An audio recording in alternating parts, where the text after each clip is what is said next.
Hello, welcome to the my YouTube channel सोहर classes. आज की इस वीडियो में हम प्रोडक्शन पॉसिबिलिटी कर्व को समझेंगे, इसका क्या मीनिंग है, क्या कंसेप्ट है। ठीक है, तो चलिए स्टार्ट करते हैं। तो इंट्रोडक्शन में पहले हम देखते हैं कि due to scarcity of resources we can not satisfy all our wants, यानी कि जो हमारे रिसोर्सेज हैं वो स्केर्स हैं, लिमिटेड है, इसलिए हम हमारी जितनी भी वांट्स नीड्स हैं हम उनको सेटिस्फाइड नहीं कर सकते। ठीक है, as we have limited resources we can not produce everything in the economy that we want. क्योंकि हमारे पास रिसोर्सेज लिमिटेड हैं सोसाइटी में, इसलिए हम सब कुछ नहीं प्रोड्यूस कर सकते इकोनॉमी में। ठीक है, जो हमें चाहिए, इसलिए हमको यहाँ डिसीजन लेना है, निर्णय करना है। We are force to make economic decisions. This decisions take the form of choice among goods and services that will best satisfy our wants. यानी हमें डिसीजन लेना है कि हमें चॉइस करनी है कि हमें कौन से गुड्स एंड सर्विसेज प्रोड्यूस करने हैं इकोनॉमी में जो हमारी वांट्स को बेस्ट वे में सेटिस्फाई कर पाए। ठीक है जी। So that's why here we study production possibility curve. इसलिए हम यहाँ पीपीसी कर्व के कॉन्सेप्ट को पढ़ रहे हैं। क्या है प्रोडक्शन पॉसिबिलिटी कर्व? और इसे प्रोडक्शन पॉसिबिलिटी फ्रंटियर भी कहते हैं, प्रोडक्शन पॉसिबिलिटी बाउंड्री भी कहते हैं, और ट्रांसफॉर्मेशन कर्व भी कहते हैं। तो एग्जाम में किसी भी नाम से क्वेश्चन आ जाए तो प्लीज़ कंफ्यूज ना होए, क्योंकि ये सभी एक ही है। ठीक है, basically this is a curve which shows different combination of two commodities that are producing in economy.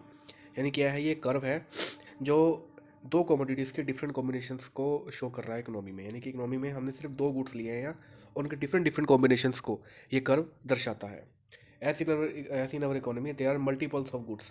हमारी इकोनॉमी में बहुत सारे गुड्स एंड सर्विसेज प्रोड्यूस हो रहे हैं, लेकिन for the sake of simplicity we consider only two commodities in the economy. यानी simplicity के लिए हमने यहाँ केवल दो गुड्स लिए हैं। ठीक है, हमने अपने कॉन्सेप्ट को, स्टोरी को समझने के लिए हमने केवल दो गुड्स लिए हैं यहाँ इस थ्योरी में। ठीक है जी। तो डेफिनेशन की तरफ आते हैं। डेफिनेशन क्या है? प्रोडक्शन पॉसिबिलिटी फ्रंटियर पीपीएफ और प्रोडक्शन पॉसिबिलिटी कर्व और transformation curve refers to graphical representation of possible combination of two goods that can be produced with given resources and technology। यानी क्या है ये ग्राफिकल रिप्रेजेंटेशन है दो गुड्स के different different combinations का, डिफरेंट डिफरेंट पॉसिबल कॉम्बिनेशंस का है ये दो गुड्स के, यानी कि दो गुड्स के पॉसिबल कॉम्बिनेशंस को दर्शाता है ये पीपीसी कर्व, जो प्रोड्यूस हो रहे हैं हमारे रिसोर्सेज और टेक्नोलॉजी के साथ। जो हमने रिसोर्सेज टेक्नोलॉजी लगाई हुई है इकोनॉमी में, उस उनके साथ ये जो हमारी प्रोडक्शन हो रही है दो गुड्स की डिफरेंट डिफरेंट कॉम्बिनेशंस की। ठीक है, असम्पशंस क्या है इसकी? असम्पशंस पढ़ लेते हैं।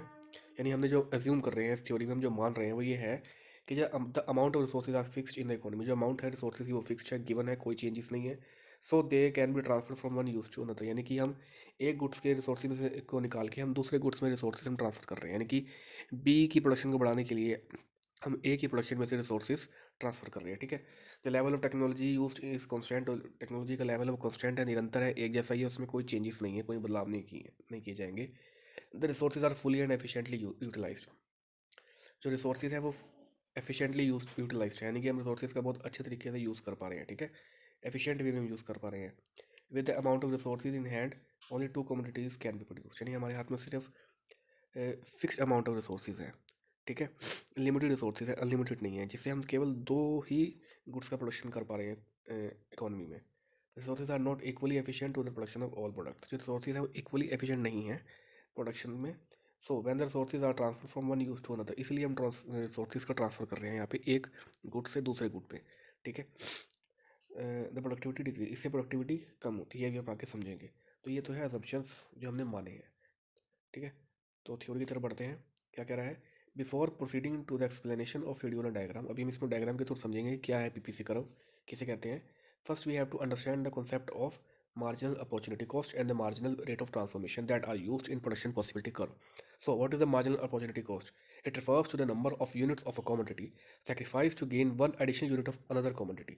यानी क्या है कि फॉर एग्जांपल बिल्कुल सिंपल लैंग्वेज में हम समझने जा रहे हैं कि मान लो दो कमोडिटीज़ है हमारे पास ए एंड बी। ठीक है, अब बी की कितनी यूनिट्स हम प्रोड्यूस कर रहे हैं? ठीक है ना, बी की कितनी यूनिट्स हम प्रोड्यूस कर रहे हैं, तो बी की एक्स्ट्रा यानी कि एडिशनल यूनिट को प्रोड्यूस करने के लिए हम ए की कितनी यूनिट्स को हम छोड़ रहे हैं मीन्स कितनी यूनिट हम सेक्रीफाइस कर रहे हैं बी की एडिशनल यूनिट को प्रोड्यूस करने के लिए। ठीक है, यही है मार्जिनल अपॉर्चुनिटी कॉस्ट। यानी कि एक गुड की हम यूनिट्स को बढ़ाने के लिए दूसरे गुड्स की हम कितनी यूनिट छोड़ रहे हैं, कितनी यूनिट हम सेक्रीफाइस कर रहे हैं। ठीक है, तो ये है मार्जिनल अपॉर्चुनिटी कॉस्ट। अभी हम ग्राफ के थ्रू समझेंगे तो हमें ज़्यादा क्लियर होएगा। In case of PPF and in case of production possibility frontier, जो मार्जिनल अपॉर्चुनिटी कॉस्ट है वो इंक्रीजिंग, वो बढ़ती ही रहती है निरंतर। ठीक है, कुछ कंडीशंस हैं, उसमें स्ट्रेट लाइन भी आता है, तो आगे डिस्कस करेंगे हम अगली वीडियो में। So marginal rate of transformation is the ratio of number of units of a commodity sacrificed to gain an additional unit of another commodity. अब जो एम आर टी है ये हमारा रेशो है कि एक गुड को की प्रोडक्शन यूनिट्स की प्रोडक्शन बढ़ाने के लिए हम दूसरी गुड्स की यूनिट की प्रोडक्शन हम घटा रहे हैं, ठीक है। तो ये रेशो है, यानी कि इसका जो फॉर्मूला है वो M R T delta unit sacrifice, यानी कि कितनी यूनिट हमने सेक्रीफाइस करी है, कितना चेंजेस आया है अपॉन, ये अपॉन है इसके नीचे, sorry, upon delta units gain, कितनी यूनिट्स हमने गेन करी, यानी कि कितने चेंजेस आया हमें, यूनिट्स में चेंज आया, गेन हमने करा है, ठीक है। तो ये है एम आर टी, यानी एम ओ सी और एम आर टी सेम ही है, लेकिन एम आर टी क्या है, ये रेशो है कितने बाई कितने हम चेंजेस कर रहे हैं, कितने यूनिट्स हम सेक्रीफाइस कर रहे हैं कितनी यूनिट्स को प्राप्त करने के लिए, गेन करने के लिए, ठीक है। सो समझ आ गया। तो अब हम पढ़ते हैं शेड्यूल डायग्राम की तरफ। तो ये है प्रोडक्शन पॉसिबिलिटी शेड्यूल, बिल्कुल सिंपल भाषा में हम समझ रहे हैं, बिल्कुल सिंपल लैंग्वेज में समझ रहे हैं, जिससे आप सबको क्लियरली समझ आए। तो ये कॉम्बिनेशन हैं, 6 कॉम्बिनेशन दर्शाए हैं A B C D E F, possibilities of production, यानी कि कितने कॉम्बिनेशन हम प्रोड्यूस कर पा रहे हैं जो हमारे पास रिसोर्सेज हैं फिक्स्ड अमाउंट में।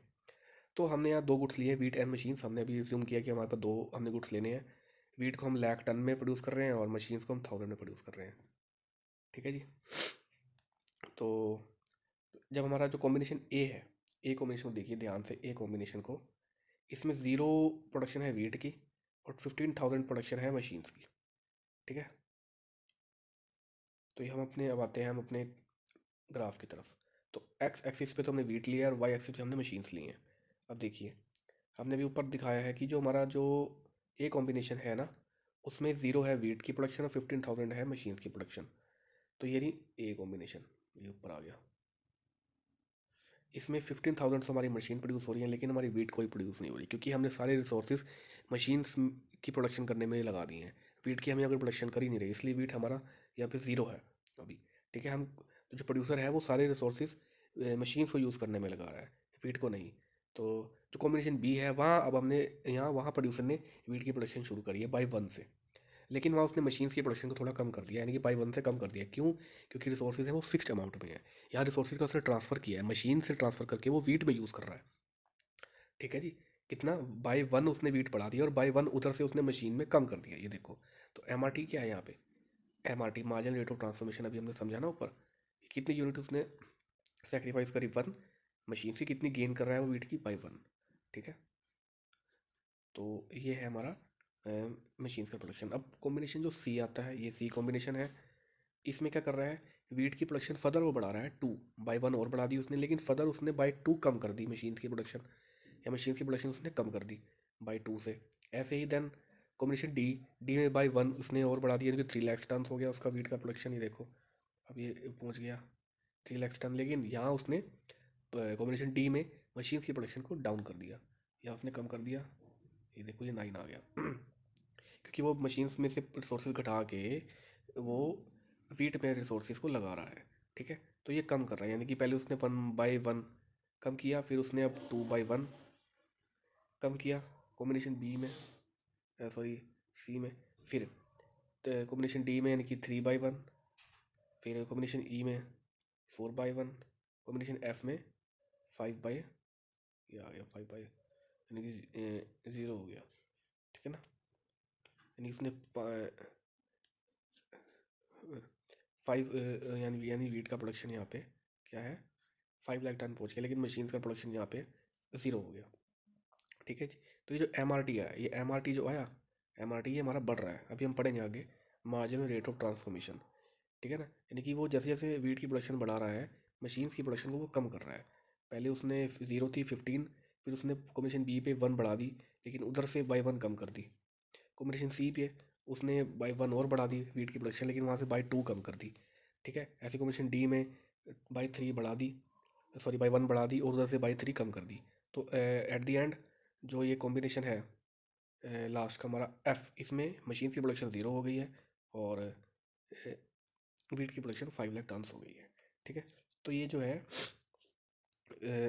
डाउनवर्ड स्लोप है हमारा, जो स्लोप है जो ये कॉनकेव है, देखो ना, ए ए से लेके एफ तक, ये left to right downward sloping है। ये अभी हम प्रॉपर्टीज पढ़ेंगे इसमें, ठीक है। ओके, क्लियर, अंडरस्टैंड, समझ आया। तो ये जो पॉइंट अभी हम पॉइंट देख रहे हैं, पॉइंट ओ क्या दिखा रहा है, एफिशिएंट यूज ऑफ रिसोर्स, यानी कि यहाँ प्रोड्यूसर अपने एफिशिएंट यूज़ करके रिसोर्सेज का मैक्सिमम से maximum possibilities of output produce कर पा रहा है, यानी कि उसे यहाँ मैक्सिमम सेटिस्फेक्शन यानी मैक्सिमम प्रॉफिट मिल रहा है प्रोड्यूसर को इस ओ पॉइंट पे। इस ओ पॉइंट में प्रोड्यूसर किसी भी कॉम्बिनेशन को चूज़ कर सकता है, चाहे वो ए हो, बी हो, सी हो, डी हो या ई हो। ठीक है। अच्छा, पॉइंट पी हम देख रहे हैं यहाँ पे, इसमें प्रोड्यूसर प्रोडक्शन नहीं करेगा, क्यों? ये अंडर यूटिलाइजेशन रिसोर्सेज है। इट मीन्स कि यहाँ पे रिसोर्सेज फुली यूटिलाइज नहीं है। ठीक है, यहाँ पे कुछ रिसोर्सेज अभी रह गए हैं जिनका यूज़ करके प्रोड्यूसर और प्रोडक्शन कर सकता है और प्रॉफिट कमा सकता है। ठीक है। तो ये जी और एच, ये आप पॉइंट देख रहे हैं, ये जी और एच, इसमें क्या दर्शाता है कि economic growth and technological development. अगर ये पॉइंट आता है तो यहाँ पे टेक्नोलॉजी में डेवलप होगा, उसकी इकोनॉमिक ग्रोथ होगी, तो यहाँ से प्रोड्यूसर और प्रोडक्शन कर सकता है और प्रॉफिट कमा सकता है। ये हम अपनी आगे की वीडियो में समझेंगे। ठीक है। तो एक पॉइंट इसमें और है, वो आता है मान लो एम। एम पॉइंट आता है।